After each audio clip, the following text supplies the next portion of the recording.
It always gives me a thrill of excitement, along with a shot of nervousness, when I session with a new sub for the first time. Are we going to vibe? Are they a pain slut, or are they more into the psychological aspect? Are they a veteran of BDSM and femdom play, or am I going to break them? There are a million small details and considerations that go into crafting and executing a session as a femdom, and especially as a professional dominatrix. The goal, of course, is for you both to derive enjoyment from the session, but occasionally I have a session that surprises even me with its delight. And in this episode, I'm whipping and telling about my most recent delicious session. So sit back, or if you are an obedient and owned sub, kneel in reverence. It's story time.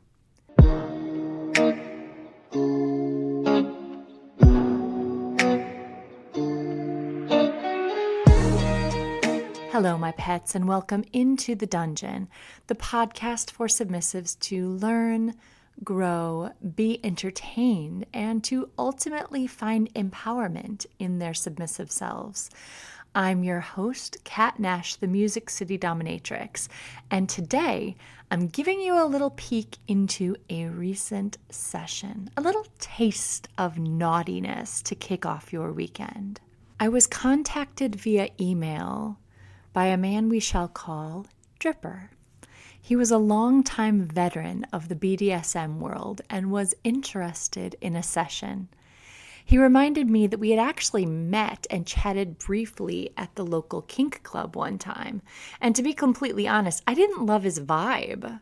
So I suggested that we connect over a meet and greet so that I could feel him out a little bit more. I rely quite heavily on my intuition when booking sessions with clients. About 90 to 95% of the time, I or the prospective client will request a meet and greet so that we can both feel more comfortable with our decision to session. A kink scene with a femdom is a vulnerable situation for both the dom and the sub. And this is only magnified within the context of professional dominatrix and client. Dripper and I had an enjoyable coffee date. Based on what he told me of his experiences, I was not really convinced either of us would have an enjoyable session together. He talked about experiences with dominatrixes that included getting plugged and having enemas, and I have strict rules regarding nothing sexual. I'm a goddess and have less than zero interest in doing anything with men's buttholes. I found that there are a lot of men out there that consider themselves submissives simply because they want a woman to fuck with their ass. Anal does not a submissive make, boys. And my dear Dripper was swiftly veering into this category in my mind. I'd made it abundantly clear that nothing of the sort would ever happen in my sessions. In fact, I require clients who book a session to abstain from orgasm from the time they put down the deposit until after our session. They're not allowed to orgasm. And this is oftentimes weeks in advance. So in this case, I went ahead and decided to give Dripper a chance since I wasn't getting any no signs from my intuition, just some, vibe mismatches. He had to abstain for 7 days before our session, which was apparently an enormous challenge for the little perv. I agreed to do a house call session at Dripper's home.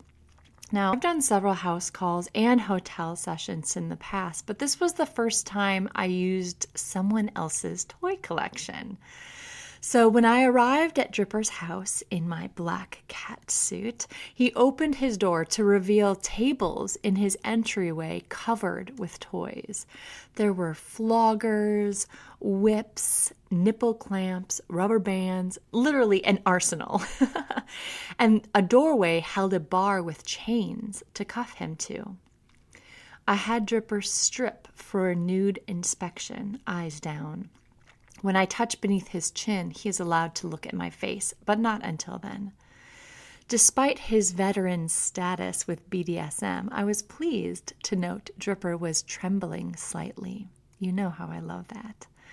I had him kneel and give reverence, kisses to my feet, and words of gratitude towards me for allowing him to serve me. I then collared him and reminded him that for the duration of our session, he belonged to me. He was my new toy to play with. Little did I know at the time how true this would turn out to be. Dripper crawled on his hands and knees behind me to the bar in the hallway. After chaining his wrists to it, I enjoyed exploring his toy collection. I made a game of it. Dripper had 5 chances to guess the implement I was using to spank, whip, or flog his bottom. If he did not guess which of his own toys I was using in 5 tries, I walked around to his front and used them on his penis. And of course, since he was a sneaky little cheater, I had to blindfold him.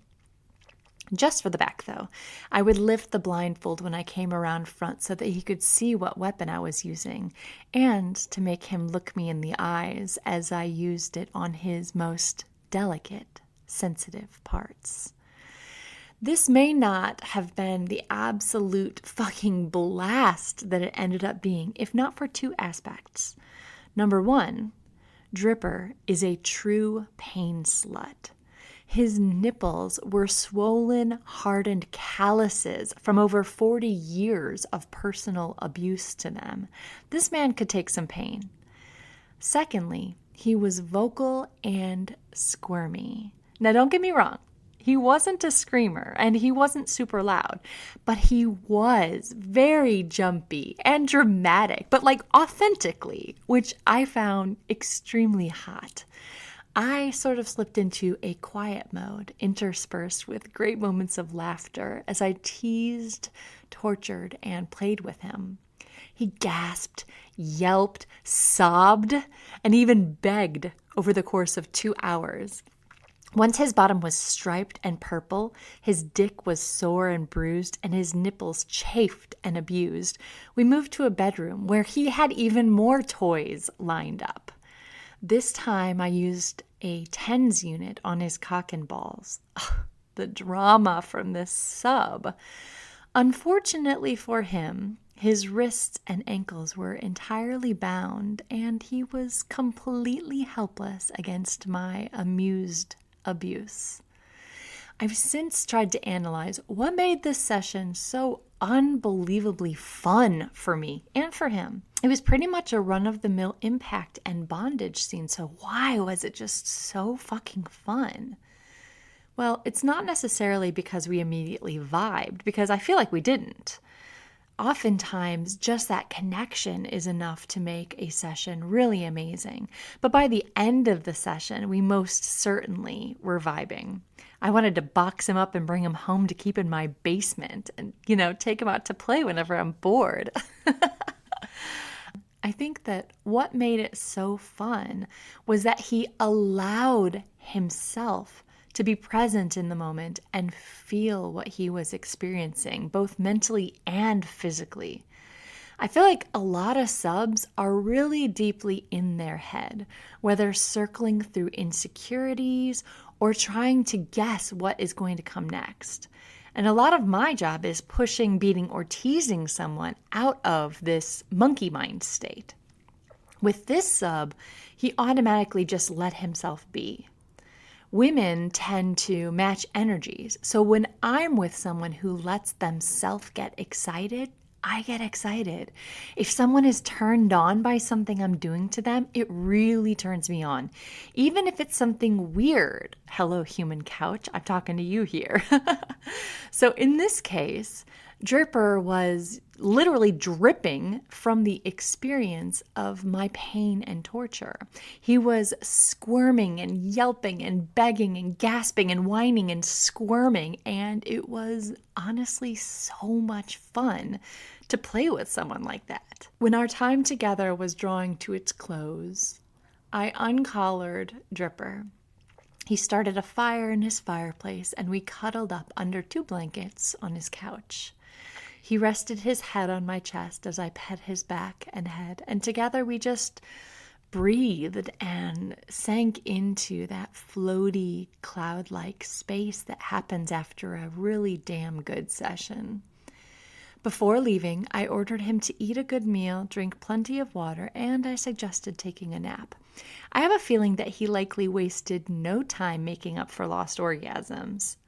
I checked in with him the next day. He said his bottom looked worse, his penis was healing quickly, and he was still on cloud 9. And as you can tell, as it is days later that I'm writing and recording this, the session has left its imprint on my mind as well. I'm looking forward to having my new toy in my clutches again, and I hope you enjoyed a glimpse into my dungeon. I appreciate all of my loyal listeners who've hung in there despite my inconsistent episodes lately. I love hearing from my fans, so be sure to like and follow along for upcoming episodes where I'm actually going to be having guests on the show. Yay! So you'll get to hear just some insight and other people's stories other than me blabbing all the time. Let me know if there are any particular subjects you want to hear more about. Thank you for joining me, and as always, stay kinky, my pets.